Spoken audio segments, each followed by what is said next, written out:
नमस्कार। Mithila study circle से मैं डॉक्टर प्रियदर्शी। मित्रों, जिसका इंतज़ार था वह इंतज़ार की घड़ी आज ख़त्म हो रही है।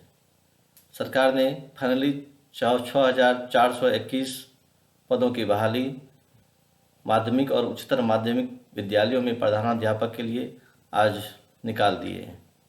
तो सर्वप्रथम हम लोग का जो अब काम बनता है वह है परीक्षा पाठ्यक्रम देखना। क्या क्या परीक्षा में पाठ्यक्रम लगाए गए हैं, क्योंकि आपको पहले भी बताया गया है जो भी पाठ्यक्रम था वो सब अनुमान पर था। अब जो पाठ्यक्रम है वह फाइनली पाठ्यक्रम आपके समक्ष है। यह 150 अंकों की परीक्षा है, जिसमें 50 अंक बीएड से संबंधित है और 100 समान अध्ययन से संबंधित है। हम लोग बारी बारी से देखेंगे और इसके पहले जो और प्रक्रिया है जैसे आवेदन वगैरह करना वो तो हम लोग करेंगे ही।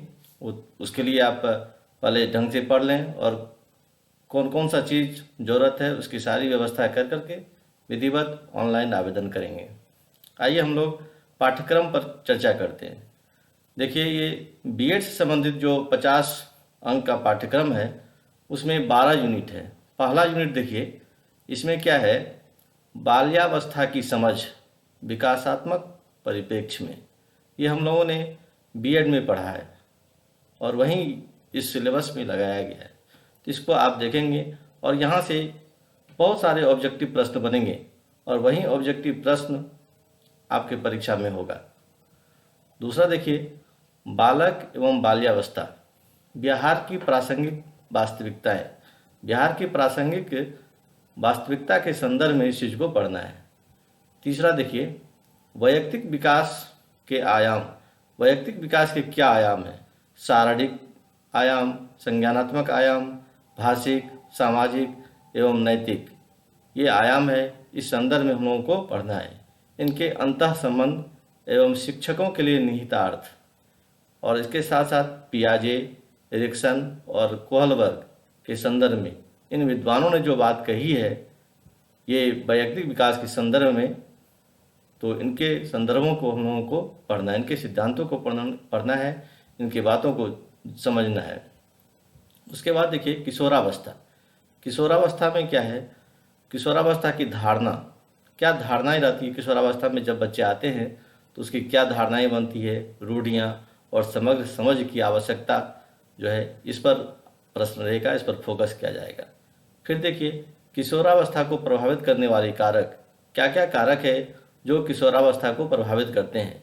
इसमें सामाजिक कारक है, सांस्कृतिक, राजनीतिक व आर्थिक, ये 4 कारक है जो किशोरावस्था को प्रभावित करते हैं। तो इसे हम लोगों को समझना है, जानना है और अपनी तैयारी को मुकाम पर पहुंचाना है। बिहार में किशोरों की प्रासंगिक वास्तविकताएं क्या हैं, ये भी इस यूनिट 1 के तहत है। तो ये यूनिट 1 के तहत जितनी भी बातें हैं इनसे प्रश्न बनेंगे और कई अच्छे अच्छे प्रश्न बनेंगे। ये प्रश्नों पर चर्चा हम लोग बाद में करेंगे, अभी सिर्फ सिलेबस पर कर रहे हैं। फिर आइए आगे देखते हैं अगला यूनिट। यूनिट 2 में क्या है, आइए इसको देखते हैं। पहला है सामाजिक और स्कूल का संदर्भ। सामाजिकरण और स्कूल का संदर्भ, इसके संबंध में पढ़ना है। विद्यालय प्रवेश का प्रभाव, विद्यालय प्रवेश का क्या प्रभाव पड़ता है बच्चों पर। फिर विद्यालय एवं सामाजिक संस्थान के रूप में और बिहार में इसकी धारणा, स्कूली संदर्भ में मूल्य का निर्माण, ये पढ़ना है। ये हम लोगों ने बीएड में पढ़ा है, उसे फिर से रिवीजन करना है और अपनी तैयारी को पुख्ता करते जाना है। दूसरा देखिए, समाज में असमानताएं एवं प्रतिरोध। समाज में जो असमानताएं हैं और उसमें बहुत तरह की प्रतिरोध आती है, पहुंच, ठहराव और बहिष्कार के मुद्दे इसके साथ है। पहुंच, ठहराव और बहिष्कार के मुद्दे, इसमें प्रतिरोध होते हैं, तो ये देखना है हम लोगों को। तीसरा है सामाजिक सांस्कृतिक संदर्भ आधारित अध्येताओं में घरेलू एवं अनुदेशन की भाषा का अध्येताओं पर प्रभाव, अध्येताओं पर सांस्कृतिक विभिन्नताओं का प्रभाव, ये सब पढ़ना है। फिर आगे देखिए, विभिन्न क्षमता वाले अध्येताओं की समझ, विभिन्न क्षमता वाले अध्येताओं की समझ विद्यालय में जो बच्चे आते हैं सबकी समझ अलग अलग होती है। हर एक कैटेगरी के बच्चों की समझ अलग अलग होती है, उसे ही पढ़ना है इसमें। जैसे मंद गति के अध्येता, जो मंद गति के बच्चे होते हैं उसका समझ कुछ और होता है, वो लेट से समझते हैं, या उसके समझने का प्रोसेसिंग कुछ अलग होता है। फिर देखिए डिसलेक्सिक अध्येता, और जो अच्छे बच्चे होते हैं उसके समझने की जो तरीका है वो अलग होता है। ये समझना है हम लोगों को। व्यक्तिगत विभिन्नता आकलन के तरीके, व्यक्तिगत विभिन्नता आकलन के तरीके, कैसे हम आकलन करेंगे व्यक्तिगत विभिन्नता को, तो उसके लिए कुछ परीक्षण है, अवलोकन, निर्धारण, मापनी, स्व प्रतिवेदन, ये सब तरीका है। इसको हम लोग पढ़ेंगे इस चैप्टर में, इस यूनिट में। फिर आगे देखिए अगला यूनिट क्या है। अगले यूनिट में अर्थात यूनिट नंबर 3, इसमें जो हम लोग पढ़ेंगे अस्मिता निर्माण की समझ। अस्मिता निर्माण की समझ, इसके साथ में है विविध सामाजिक एवं संस्थागत परिप्रेक्ष्य में व्यक्ति के निर्माण में बहुअस्मिताओं का अभ्युदय, आंतरिक तालमेल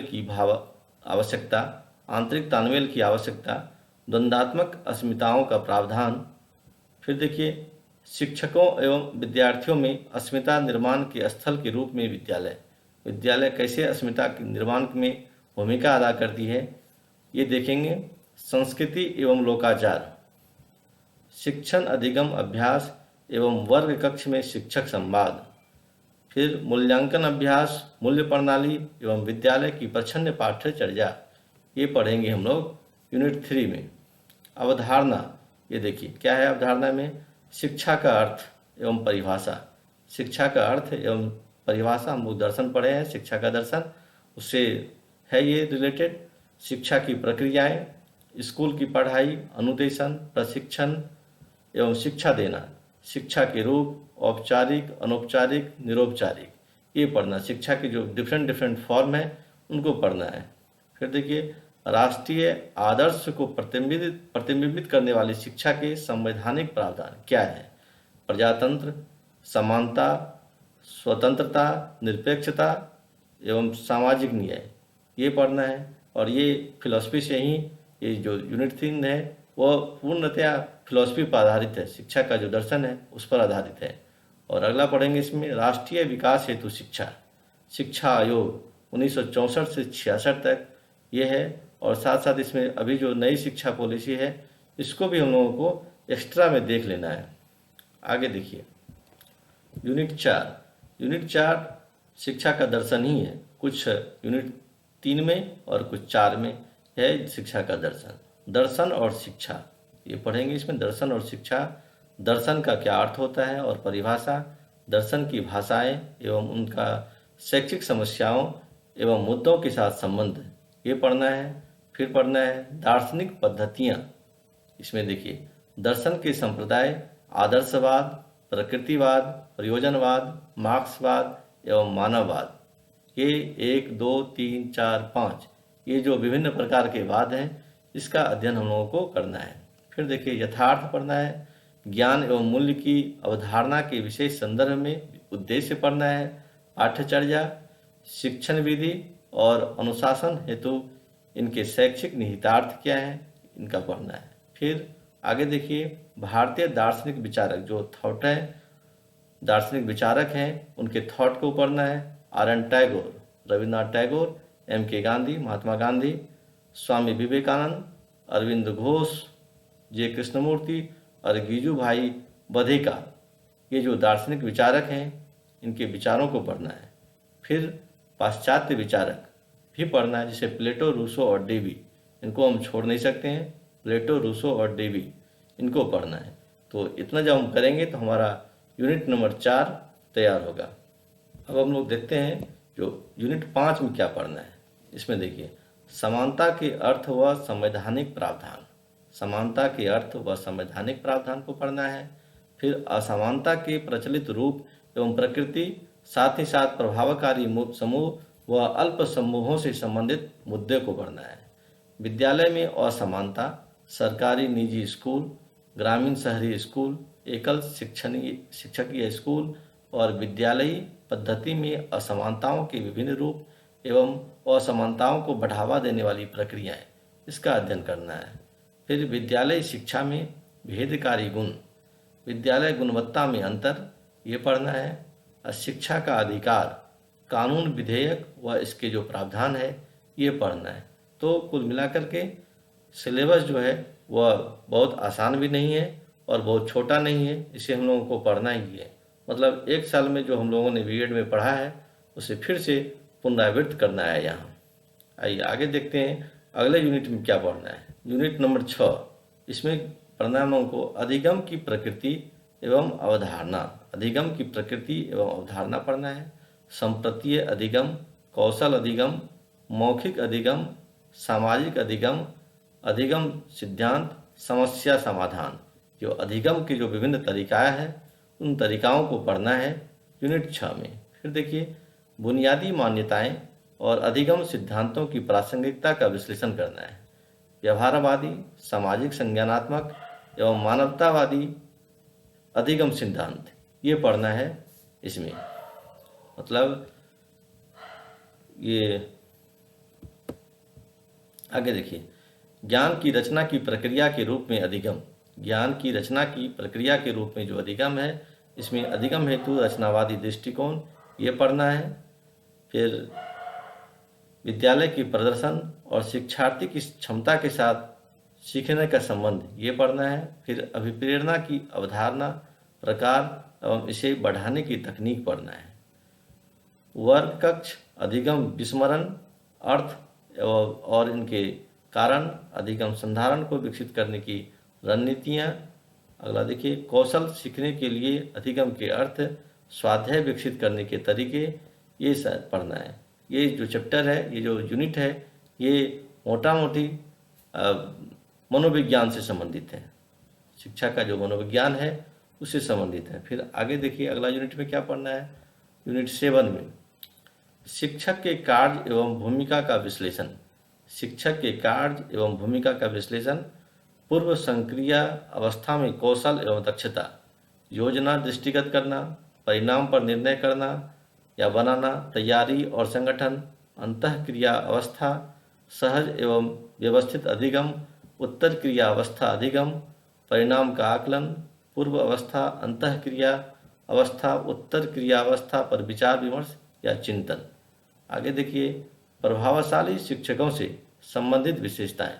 जो विद्यालय के जो प्रभावशाली शिक्षक होते हैं उनकी विशेषताओं के संबंध में, प्रभावशाली शिक्षकों से संबंधित विशेषताएं एवं शिक्षकों की व्यावसायिक अस्मिता ये पढ़ना है। फिर शिक्षण कार्य योजना दृष्टिगत करना, अध्येता एवं अधिगम तत्परता के विभिन्न लक्षण, विषय वस्तु और उनके अंतः संबंध, अधिगम स्रोत एवं उपागम या रणनीतियाँ ये पढ़ना है। फिर अधिगम परिणाम पर निर्णय लेना या करना, सामान्य अनुदेशनात्मक लक्ष्य तय करना, उद्देश्यों का विशिष्टीकरण और अधिगम के लिए मापदंड, विभिन्न क्रियाकलाप एवं गृह कार्य के लिए अनुदेशनात्मक समय निर्धारण, अधिगम में अनुदेश समय एक चर के रूप में ये पढ़ना है।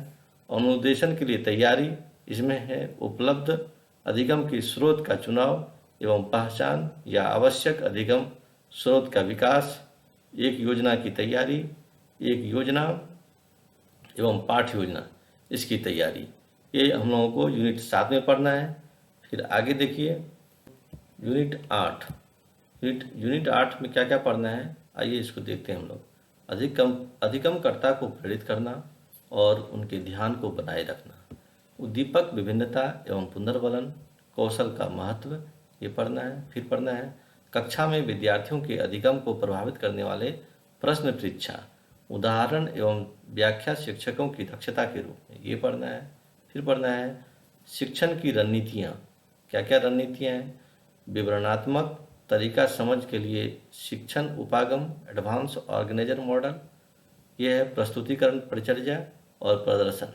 दूसरा है पूछताछ तरीका, शिक्षण एवं चिंतन कौशल तथा ज्ञान की रचना का उपागम, अवधारणा प्राप्ति, अवधारणा निर्माण, आगमन, चिंतन, समस्या आधारित अधिगम, परियोजना आधारित अधिगम।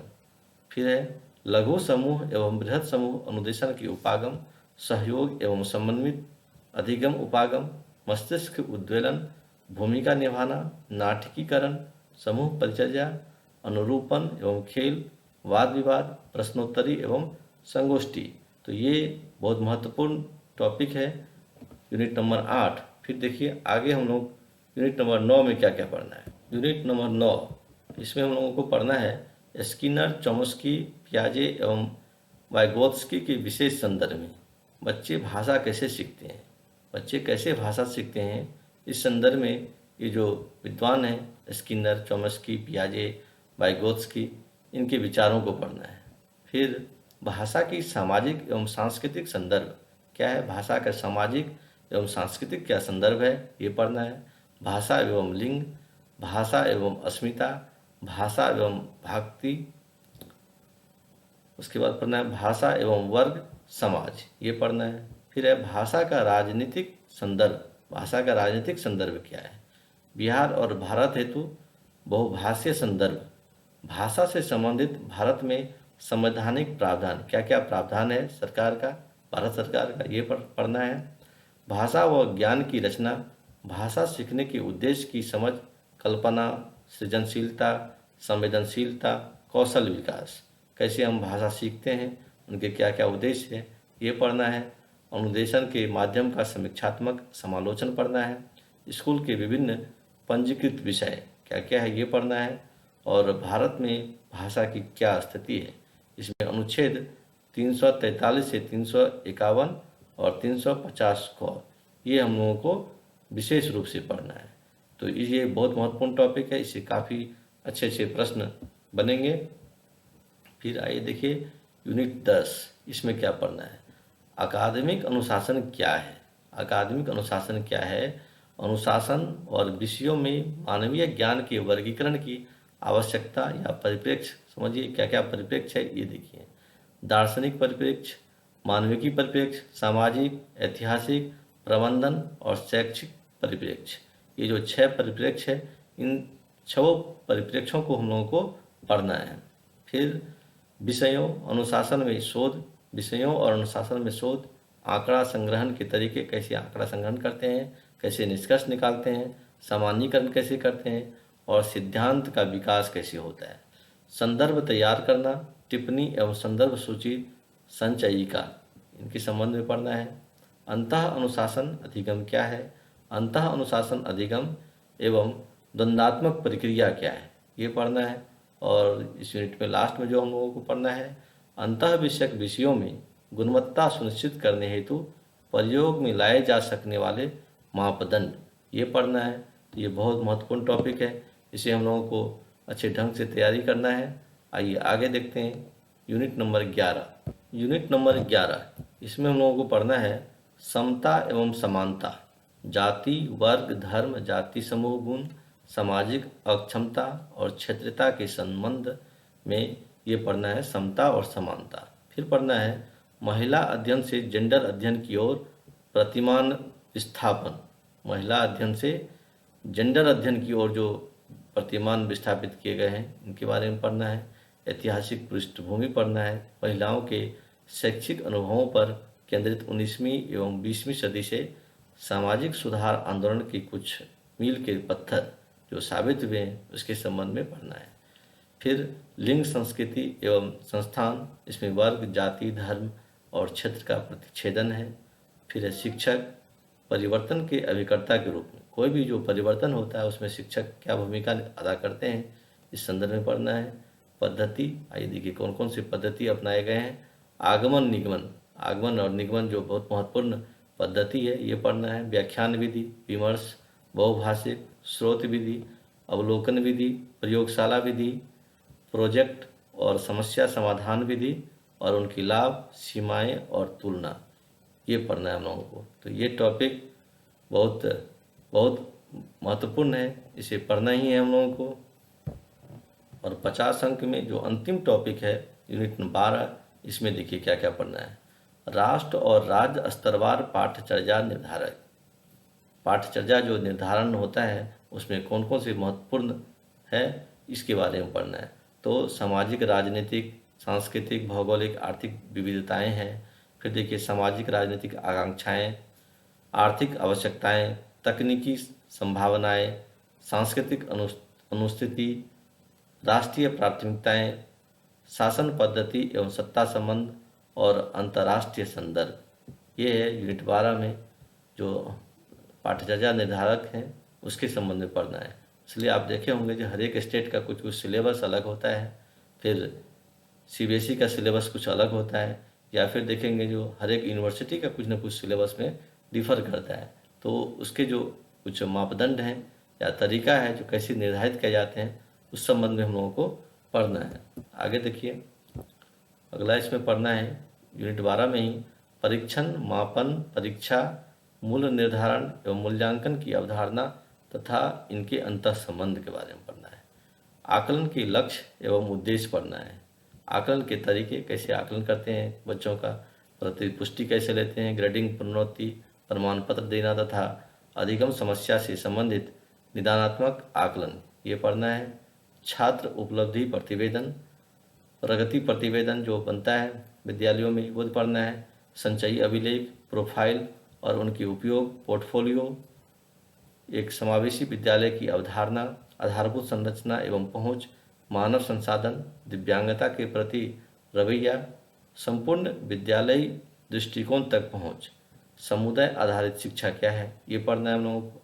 फिर देखिए, स्वास्थ्य से संबंधित, स्वास्थ्य की अवधारणा और उसका महत्व, स्वास्थ्य के आयाम और निर्धारक, बच्चों एवं किशोरों की स्वास्थ्य संबंधी आवश्यकताएं, विभिन्न क्षमता वाले बच्चे, इसके संबंध में पढ़ना है। शांति की समझ, गतिशील सामाजिक वास्तविकता के रूप में ये पढ़ना है। शांति की समझ बच्चों में डेवलप कैसे होती है इसके बारे में हम लोगों को पढ़ना है। फिर मार्गदर्शन के लिए स्कूलों में संसाधन का जो विकास होता है ये पढ़ना है हम लोगों को। फिर देखिए आगे, ये तो था 50 अंक में जो हम लोगों को पढ़ना है। 50 अंक के लिए बीएड का पूरा पाठ्यक्रम एक तरह से पढ़ना है और फिर से विद्यार्थी बनकर के पढ़ना है, तभी आप इसमें अच्छे कर सकेंगे। क्योंकि सिलेबस छोटा नहीं है, बहुत बड़ा सिलेबस है।